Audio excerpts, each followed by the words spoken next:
Howdy again, everybody. This is Doc coming to you with Doc's Racing Digest. That's right, it is the racing show made by a fan for you, the fan. And we had a lot going on this week in a lot of different areas, not so much on the racing side of things, but a lot with the regulatory side of things, issues with certain racetracks, arguments about whether a racetrack should stay or should it go.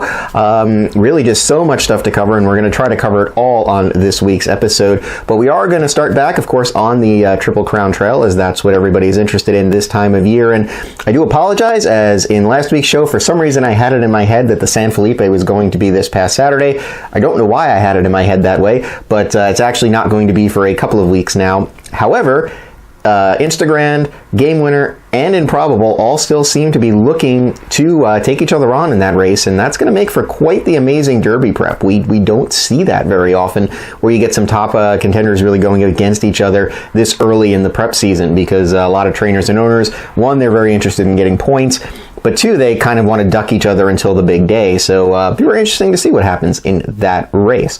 We are going to look at, as we have looked at a couple of other previous episodes, potentially some up-and-coming new shooters, though, that may jump onto the Derby trail this time of year. And we've got two more to show you now. Both won minor allowance races over the past week or so very, very impressively, and will certainly be making some noise likely as we move forward on the Derby trail. So let's go take a look at both Maximum Security and a new shooter from the Pletcher barn.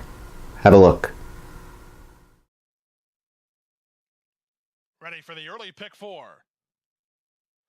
And they're off. Seamless beginning for Maximum Security, who's headed right off for the early lead from Star Player, who moves to be second. Hardbell's on the outside third. Back to fourth and War Bridle. Then comes first and three. And the trailer is Rayo My King. Down the backstretch they go, and after a smooth beginning at 1-9, Maximum Security has the lead. On the outside, Star Player is there second. Rayo My King is at the rail third. Between horses, first and three is back to fourth ahead of War Bridle, and Hardbell's at the back. Opening quarter, quite casual, 22-3 as they head to the half-mile point. With half a mile to go, Maximum Security has the lead. Star Player is second. Rayo My King is at the inside with first and three between horses. Hardbell widest of all, and shuffled to last is War Bridle.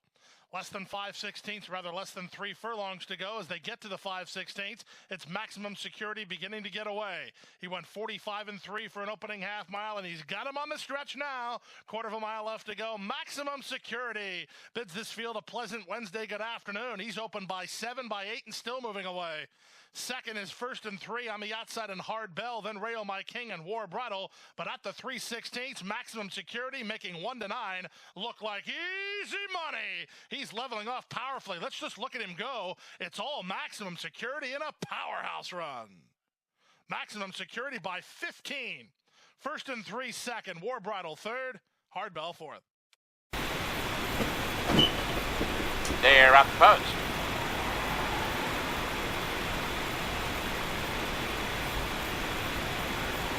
And they're off. Mercutio from the outside is away alertly and reaching up for the early lead. Spin off. Comes away in good order from between horses. Cave Run with the rail advantage. Slips through now to challenge. They make it 3 across the track, vying for the early lead. And the last horse away is Hardaway. Around the clubhouse turn they go. Mercutio and Sammy Camacho going on with it and have the lead now by a length. Odds on favored Spin off. Takes back off the pace. Settles into stride second. Then it's 4 lengths farther back to Cave Run third. Then it's a break of 3. Summer Duck is fourth. And the trailer is Hardaway. They continue their run up the backstretch. Mercutio on the outside, a short lead. And Spin off is there toward the rail. Then it's a big break of 5 to Cave Run third. 5 lengths farther back to Summerduck fourth, and Hardaway the trailer. To the far turn they go. It's Mercutio with the lead, and now Johnny Velasquez has taken Spinoff, angled him to the outside, and he's taken dead aim on the leader. 5 lengths farther back, Cave Run under an all-outright third, then it's a break of 8. Summerduck is now fourth as they approach the quarter-mile pole. Spinoff being confidently handled by Velasquez, going to the lead and doing it on his own. Here's Cave Run on the outside. Mercutio is a tiring third. They turn into the stretch. Spinoff. Now Velasquez gets busy. Cave Run on the outside. Mercutio is toward the rail. Inside the final furlong off the long layoff. He's impressive today. Spinoff. He's in front and striding clear. Prepping for something down the line. And he's much the best. Impressively by 8 or 9. Cave Run was second. Summerduck was third. And check the running time, 1:40.25. Certainly, definitely two to keep your eye on. Spinoff, of course, Pletcher is always loaded with 3-year-olds this time of year, and he really did look, like he rebroke there at the top of the stretch in that race at Tampa. It was going long. Tampa has been known to be a little bit more of a tiring and deeper racetrack, so horses get a lot out of their races there, which is really good to see as far as his fitness will go moving forward. And Johnny Velasquez, who was on him, did say he seemed to kind of start gawking around there at the top of the stretch, and it wasn't until he got his mind back on his business that he really started to accelerate again. So that's certainly something to watch. Maximum Security, just you can't get more impressive, really, at least visually, looking at the way that he ran that race. And certainly kudos to Jason Service. He is winning at kind of an unbelievable percentage right now at Gulfstream, and it has raised some eyebrows. And there's a lot of us that feel trainers just cannot maintain larger stables with that kind of win percentage. So of course the rumors are already starting to fly, but right now he hasn't been caught for anything, so he's just gonna keep on probably winning. And unless he gets caught for something, you really can't accuse him of doing anything nefarious, and unless they are caught necessarily doing something to allow their horses to win at that high percentage. That's a talk for another day. Looking ahead now, both of those horses probably are not going to show up until the Tampa Bay Derby or the Florida Derby, so it'll be a little while before we see them again. But this Saturday, we are shaping up to have a phenomenal 3-year-old prep race in the Fountain of Youth down at Gulfstream, and this is really shaping up to be a great race between a lot of up-and-coming horses as well as some regulars on the Triple Crown Trail. And it's going to feature such horses as Hidden Scroll, who we featured here on the Digest, just romping in his maiden win on Pegasus World Cup Day on the undercard there at a mile. Obviously got to see what he can do on a dry track and against better competition, but Bill Mott moving him right up into major stakes company off that one win. You've got Code of Honor, who is my Derby pick, so everybody out there can probably just throw him out as a potential Derby winner at this point, but he does look like he's filled out a little bit since his disappointment in the Mucho Macho Man. Shug's been getting a little more aggressive with his training, which is not always the way Shug does things, so he seems to be responding very well. He has been working bullets, things like that, so really, I think this will be his last chance on the Derby Trail, but you never know. I'm still going to stick with him. I still think he's got the talent there. Now, whether he turns out to be a better one-turn horse, sort of like Honor Code did, you just don't know, but certainly willing to give him another shot. You've got Bourbon War, who's been very impressive. A couple of others, and you've got Everfast, who might be a pretty good horse. You've got Signalman, who is coming back and looks really impressive too, and a couple of other really good horses in there. So the Fountain of Youth is certainly going to be the race to watch, and we will, of course, will have all of the reviews of that race and any post-race commentary right here next week on the Digest. One horse that is not going into the Fountain of Youth and is actually off the Derby Trail was the highly touted Maximus Mischief. Appears he came out of the Holy Bull with a little bit of a soft tissue injury, so it is going to take a little bit of time to get him back in gear and going, but he is off the Derby Trail, off the Triple Crown Trail. We'll need a little bit of R&R, and then we'll be moving on. So that's kind of what's been going on with the Derby Trail this week, and we are going to shift gears a little bit to talk about what my latest desire for racing is right now.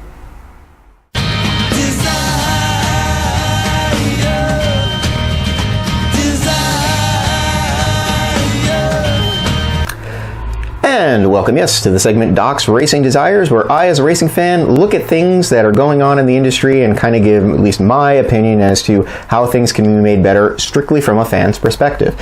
And my desire this week focuses around a story that was made available where horsemen were going to start to have a say in medication regulation and things like that through a committee that was being formed by the Oklahoma Racing Commission. I don't necessarily have a problem with the commission itself creating this committee. What I have a problem with is the fact that there just aren't any fans that are allowed to be on these committees. These committees, as created by the commission, are 4 commission members, which I don't get, because if the committee is recommending to the commission, why do 4 commission members have to be on it? But the big thing was, well, the horsemen's groups will now have say, and that's okay. I don't think necessarily that is always the best way to go about things, but they are going to have a couple of veterinarians as well, which, again, is better than nothing. But there's no spot for a fan. There is no spot for a potential handicapper. And that brings me to what my true desire is for this week, because we've been seeing these issues raised more and more, and that is every single state racing commission should have a seat allocated on it for a fan and a handicapper that has the same voting privileges as any other member on that commission. We are such a neglected stakeholder in this industry. It is very, very unfortunate and sad to see. And we need to start standing up as fans and handicappers and saying, we need our voices to be heard. And I think one way of doing that is to really talk to our legislators and say, we want a fan representative on these committees and these commissions. Because we are a huge stakeholder in this sport, and we are constantly shut out by the industry as just being dismissed, unless we are one of the quote-unquote whales in the game who is, donating in some ways maybe, but gambling, hundreds of $1,000s or millions of dollars a year into the sport. Then all of a sudden they'll listen to that person, because obviously they're creating a lot of handle for that track. But otherwise, what the basic fan wants, what the basic handicapper wants, how they can provide insight to the commissions to better regulate the sport, to show how things look from a fan perspective. I still don't know why that is such a hard thing to do. Even if they wanted to argue, well, they may not, they may swing votes. I don't think so. We're one vote on a commission of at least usually 5 to 7 people, if not more. So really, we could be outvoted on everything, but at least we're having a voice. The closest thing I've seen to it is what Thorofan worked really well to create, which was the New York Fan Advisory Council for racing. And it was nice to see that, but I really don't think that the New York State Gaming Commission listens that much to what the Fan Advisory Council has to say. I haven't really seen a lot implemented based on their reports, so maybe we do need to go higher, or at least create fan advisory councils that are recognized and legitimately listened to in the racing world for each racing jurisdiction. Maybe that's the first step we have to go to, but my true desire, and I think a desire of a lot of fans and handicappers in this sport, is to have a dedicated seat on every racing commission and every national alphabet organization that's out there, to really give the fans perspective and to allow us to have the voice in the sport that we really deserve based on everything that we give to the sport. That is my desire for the week.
And welcome back to Doc's Racing Digest. That's right, it is the show made by a fan for you, the racing fan. And as I said last week, we are going to take a look at, well, I guess what you could call the handicap division. It really doesn't exist right now. There are no good handicap horses in training, with the exception of a few that are, kind of on the bubble. Mackenzie comes, to mind as one. But really, again, this is a problem with a lot of the really good 3-year-olds all being retired. It just are not a lot of good older horses running right now, at least on the dirt division.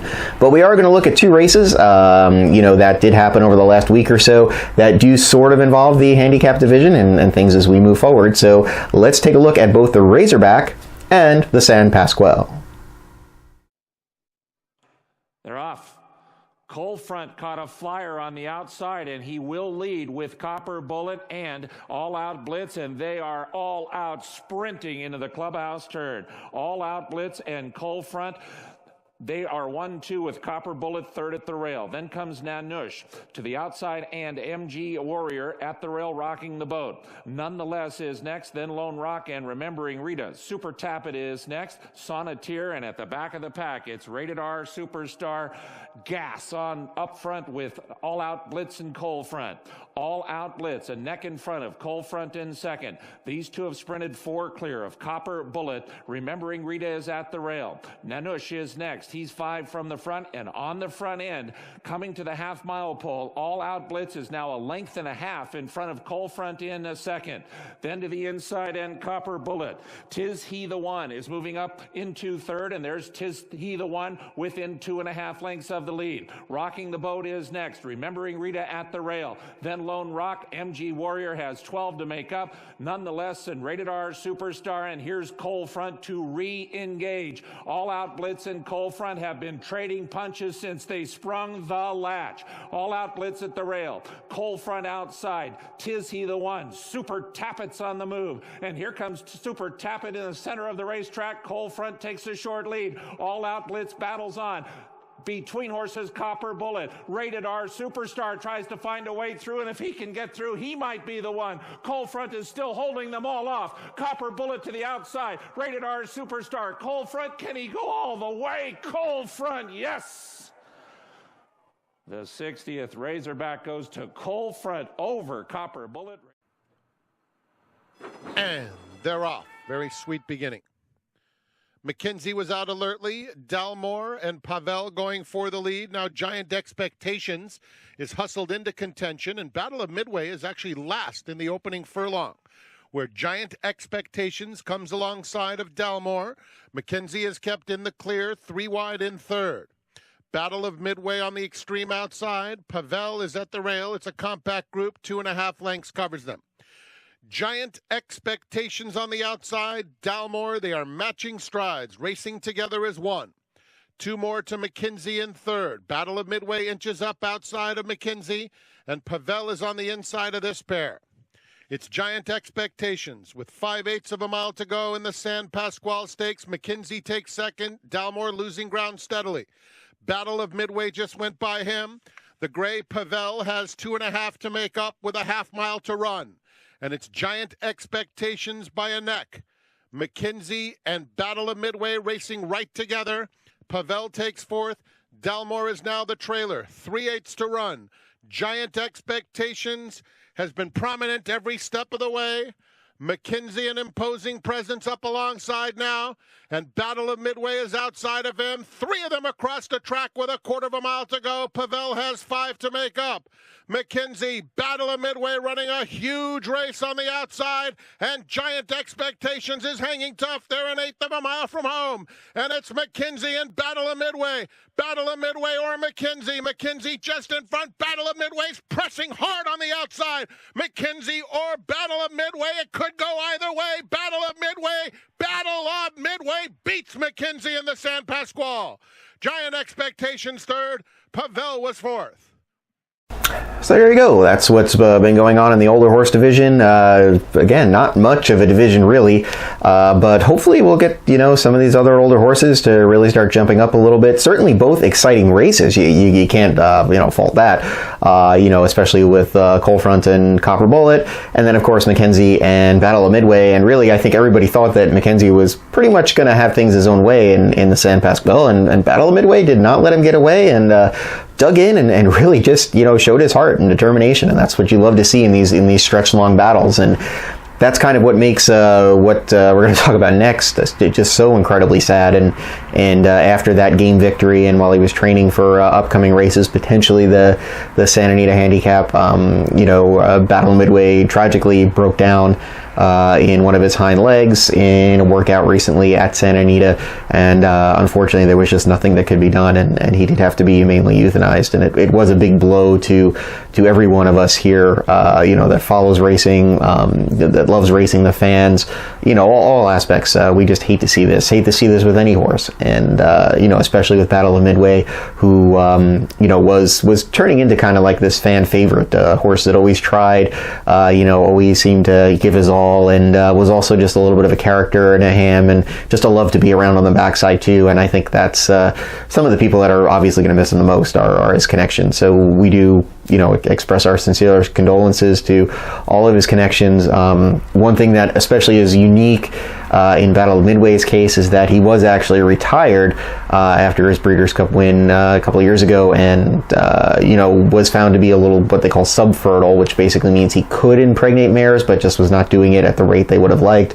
So after only getting 5 mares in foal, he was brought back to the races and appeared to be kind of rounding into form as a really good older horse when unfortunately this tragic thing happened. So we have already had 2 of his foals born, so hopefully they'll carry on his legacy. 3 more are hopefully on the way, we'll be watching for those and rooting for those horses to carry on his dad's heart and determination. And so once again, tragic loss there of Battle of Midway for all of racing, and especially for the handicap division of the horses. And with that, that's about all we can really say on that, unfortunately. And we're going to move right on to our segment known as Regulatory Review.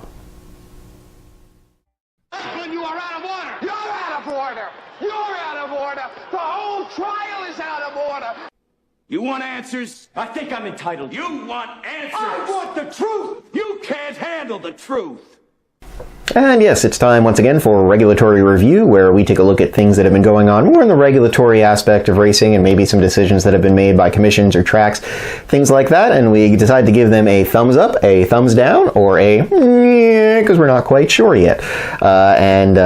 For this week, we are going to start actually with a big, and that thumbs down is going to go to Santa Anita and the Stronach Group because of their handling of things that have been going on with the Santa Anita main track. And so we just got done talking about, sadly, Battle of Midway breaking down during a workout, and in response to a huge spike in fatalities that were happening both during racing and training on the main track during the current meet at Santa Anita. Management had decided that they were going to close the track for training on Monday and Tuesday of this week to allow for them to really tear up the surface, take a good look at the cushion, take a good look at the composites, all of that, and see if there was something going on with the track that was potentially leading to this. Had that been what they actually did, they would have actually gotten a thumbs up for that, because it would have been, definitely being very proactive. However, when they announced that they were going to close the track on Monday and Tuesday, there were a couple of trainers out there, bigger time trainers that train there, who said that they had their stakes horses that they were looking to work on Monday, and it wasn't fair, and they needed the track still open for training. And if you want the opinion of somebody who's really dedicated to the welfare of the horse and all that, that shouldn't have mattered. The inside training track still would have been available for them to train and work on, but they, threw a little bit of a temper tantrum and basically stated that we want to work our horses. And, the thumbs down comes from Santa Anita still allowing that to happen. Now, I will say that, those horses that did work all worked and apparently did not suffer any major issues. However, there was another horse that worked on Monday morning, Charmer John, who was a 3-year-old gelding. He had just started only once in his career, who did break down in training, and had to be euthanized. And to me, that is a needless death, because we still don't know if the track is to blame for what's going on here or not. And so I don't know why Santa Anita felt it was necessary to reopen the track even for a small portion of time when they knew there was a potential problem with it and they knew they were examining it. So really, why does a horse have to die because a couple of trainers want their way? That really is not the way this should work. The track should have had a bigger backbone there and said, nope, because our biggest concern is the welfare of the horse. And if you're going to say that, and you're going to come out and say that, then you really have to stand behind it. So don't know exactly what they are going to find with the track yet. Obviously, they have just announced that they are going to suspend training again for another day going into Wednesday. to basically have a look at the surface and do some ground penetrating radar, because there are some people thinking that maybe the composition of the track has changed slightly because of all the rain they've had. So hopefully they'll get to the bottom of it, whatever it is. But, you know, as I as a fan have said at a many commission meeting in Pennsylvania, and I've proclaimed on this program, if you cannot assure the health and welfare of the horse, you don't race. And, you know, unfortunately, I feel horrible having to say that, but that's the truth. You know, if you cannot assure that the track is safe, you don't race and you don't train over it, because there's no point in horses losing their lives over this sort of thing. And hopefully they will, you know, be able to figure it out and get to the bottom of it. And if it is just due to the rain, if it's due to something else, with all these breakdowns, of course, we do want full transparency as far as what medications, what treatments, all of that stuff really were given to these horses, so that we have a full picture of exactly what's going on. So again, thumbs down to Santa Anita for the way you handled the whole track issue, and hopefully you will learn from it and do better in the future. Let's move on to our... And for our... We're actually giving that to the Louisiana Racing Commission, because they have sort of done a good thing here in the fact that I think this is the first time you're actually going to see a commission standing up and denying a license to somebody who was found to be directly involved with shipping horses from the track to slaughter. The ruling was made against Andre Colson, and basically he will be ineligible to get a license to train in Louisiana until obviously he meets with the stewards and explains his side of the story. Now, normally everybody would say, well, that's a big thumbs up, right? They're doing something good. Sort of. Here's the thing with it. This guy has not started a horse since 2017. He wasn't even licensed in the state recently to begin with. So basically what they're saying is, we're not going to give you a new license until you come and talk to us about this.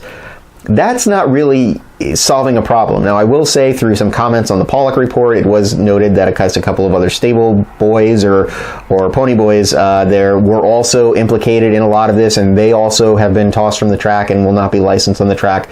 That's more of a positive. But, you know, we all know, and everybody down there probably knows, that this is happening in a much more widespread avenue. And you really want to make some noise and you really want to do some good stuff. Do the research, do the investigations, and prove that there are some active trainers and owners that are still doing this, and kick their asses off, because that's really what needs to be done to show that you are taking this problem seriously and that it is something that, you know, you really do want to address. So that's why we're kind of in the stage with it. We do appreciate, as fans and those that really love these horses, that you're appearing at least to do some good things and getting to the start of doing some good things, but it's really not nearly far enough, and more investigative work has to be done on that end of it. So that is, you know, kind of what we're going with the ant. And so finally, we're going to go with our good news, and...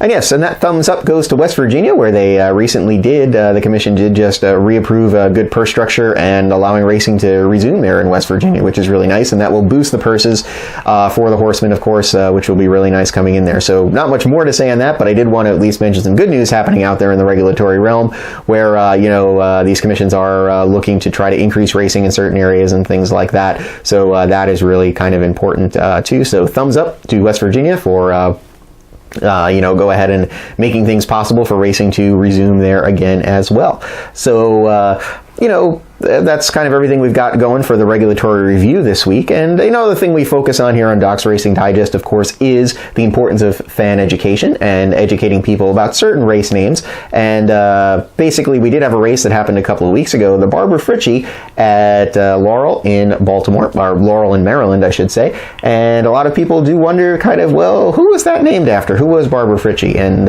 well, she's a person that basically is steeped in Civil War lore for something she did or didn't do.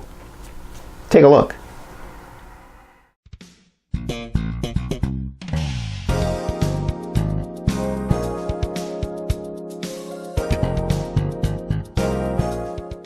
You may not think to look for a Grade 2 sprint for fillies and mares happening in the middle of February in Maryland, but that is exactly what we have in the form of the Barbara Fritchie, a race named for a woman steeped in history, and also a little controversy about her true exploits.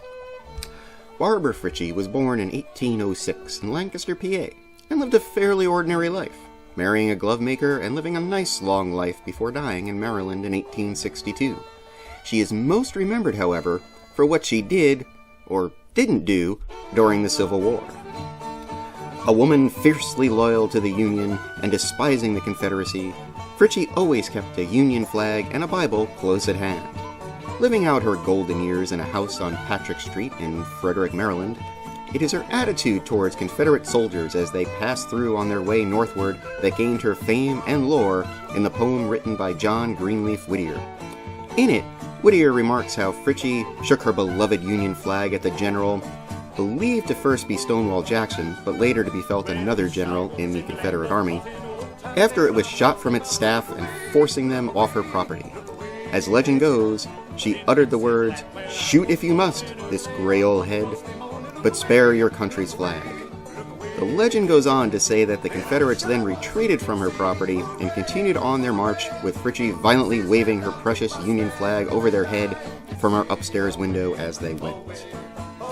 While Whittier has firmly defended his poem as being accurate based on the information that he received from multiple close sources, many historians and even relatives of Fritchie question if it in fact was her that was the one who shook the flag that day, as she was 90 years old and allegedly too ill to have done it. She died 3 months later, and her place in history and lore was secure. Her grave now sits in Mount Olivet Cemetery, where that famous poem can be found on the monument that marks her grave. The house where she famously did, or did not, wave her flag was rebuilt as a tourist attraction after being lost in floodwaters. And when still open for tours, many claimed her ghost still haunted those halls and her rocking chair could be seen rocking back and forth on its own. Today, it is supposedly an Airbnb, where overnight stays can be had. In 1952, Maryland honored one of its most famous women by naming a stakes race for her. The Barbara Fritchie Handicap was originally run at the old Bowie racetrack until 1984, when it moved to its current home of Laurel Park. Although a Grade 2 race, it often is not attracted the very top level of female sprinters, many of whom are either on a rest after the Breeders' Cup or running in races in Florida or California. It is a great opportunity for more local horses to take down a really nice black-type race with a good purse. Perhaps the best-known horse of semi-recent history to take the race was the sensationally fast Extra Heat, who won back-to-back runnings in 2002 and 2003. Kimberlot is in between horses. Platinum Tiara lip sings a fair, and Diane Hill has dropped out to trail the field 8 lengths in the front. Less than 3/8 of a mile to go. The half was in 45-2. Extra Heat still showing the way. Prize Stamp, Gold Mover. Kimberlotta's running a big race in fourth, and Kimberlotta's got some run left on the inside. Just needs to get through down there, running 4th and 3 off the lead, but Extra Heat spurts away 3/16 out in the Fritchie. Kimberlotta running stoutly on the inside, trying to capture second from Prize Stamp, followed by Gold Mover. 1/8 of a mile to go. Extra Heat put to pressure, driving 3.5 lengths with a 16th to come now from Kimberlotta and Prize Stamp and Gold Mover. They can't beat the heat. Extra Heat, she wins it by 2.5 in 1:22 and 3.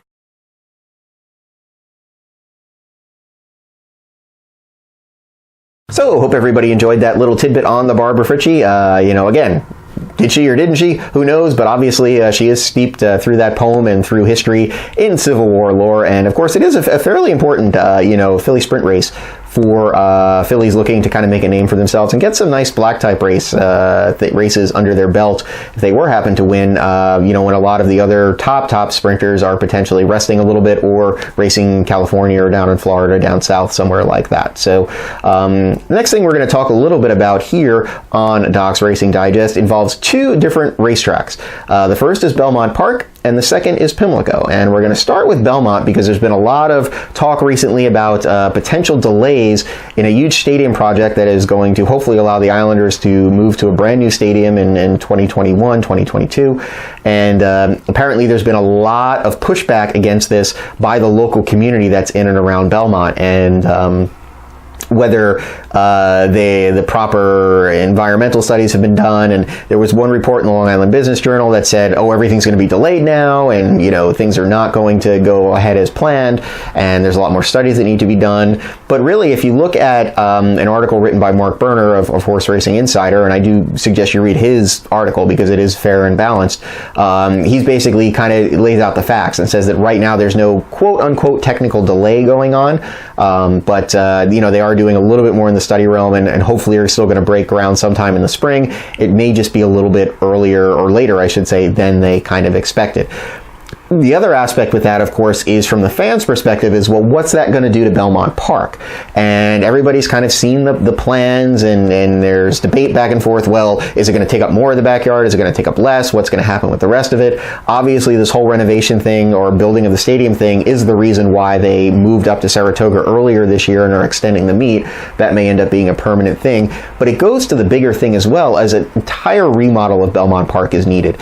And as somebody who's kind of, a historical person and really enjoys the old charm of racetracks, I understand it. I don't like, obviously, having to see the grand old lady kind of be remodeled and made more modern, but it's something that is long past due, and something, obviously, that NYRA is going to look to do. And hopefully, as, again, this is a show about fandom, will take a lot of fan input into account, and not just the people that want the elite upper level experience type of fan, but the everyday fan that that wants to see the old charm remain there and make things still fan friendly. And we're hoping that when they combine these two renovations, and there are things that can be done to draw more fans to Belmont, and modernizing it certainly is a big step towards that.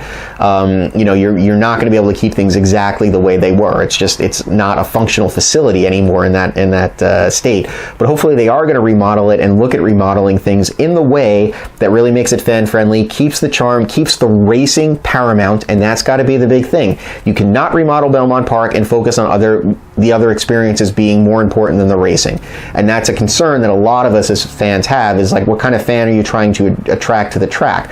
Are you trying to attract somebody who is going to be semi-interested in the races, or are you really going to try to attract somebody who's going to be a hardcore fan that hopefully will then turn into a gambler and handicapper that will, contribute obviously to the handle, as they study the forums and things like that, and go ahead and bet a little bit when they're there. The other big thing about, obviously, with the remodel is it looks like they're going to hopefully get the go-ahead to put lights at Belmont.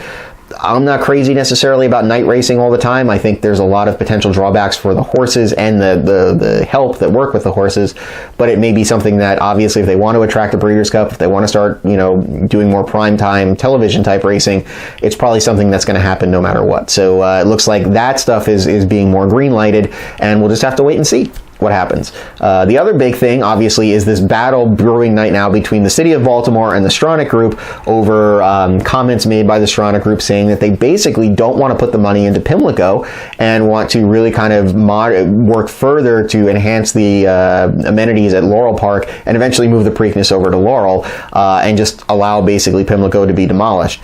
Now you've got the other side, the people at Baltimore, that are saying this shouldn't be. It's a historic institution, but when you're looking at $400-500 million probably to redo Pimlico from the ground up, which is what they want to do, and create it as more of a destination track, and obviously add a lot of amenities around it, the way the Stronach Group has worked with a lot of their properties. From a financial standpoint, the Stronach Group is right. It doesn't make sense to put that much money into it when they could spend half that much redoing the Bowie Training Center, opening that back up, and putting the rest of the money into Laurel. Don't know where this is going to go. I certainly, again, understand it from the historical standpoint, but I think what a lot of people are saying, there's a lot more in that area of Baltimore that needs to be built up around it to make the track viable. You really can't sink that much money into a racetrack like that to have it open 2 weeks out of the year. It just doesn't make sense. And, hopefully some sort of decision will be made one way or the other, and people will be able to move on. From a fan's perspective, I don't really know how I feel about it, to be totally honest. I've never been to Pimlico, and obviously I probably should try to get down there while it's still there. But, it would be a nice track to at least visit. But I am told that, even during the Preakness and things like that, it's a track that has seen better days and probably has outlived its life. So if they do decide to rebuild it, it's obviously going to be on a much more modern scale. Just, again, have to see exactly what's going on. So those are the two track issues that have kind of come up in the past week, so we'll be following those as well and seeing exactly what kind of fan input we can provide through the digest and through Thorofan. So that's probably just about going to do it for this week's episode of Doc's Racing Digest. A little bit shorter, but there was more regulatory stuff, not so much on the racing side going on. So we're going to keep an eye on everything, see exactly what's been going on in the racing world for fans. I'm sure there's going to be a lot more coming out about a couple of things, especially a problem with the Kentucky tax law that we were going to cover on next week's show once we get a little more information on that and see where it's going, as well as covering everything that's been going on with the Fountain of Youth. Anything else in racing, Gulfstream does have a big card scheduled for this Saturday, a lot of other stakes races, and and a couple of other horses that are starting to work now. Newspaper of Record, Monomoy Girl, they're all starting to get their act back together for spring training, so to speak, and hopefully we'll be pointing to races soon. So again, this is Doc for Doc's Racing Digest. Hope everybody enjoyed it, and as always, in the photo finishes of life, may you always come out on the right side of the bob. We will see you next time, right here on the Digest.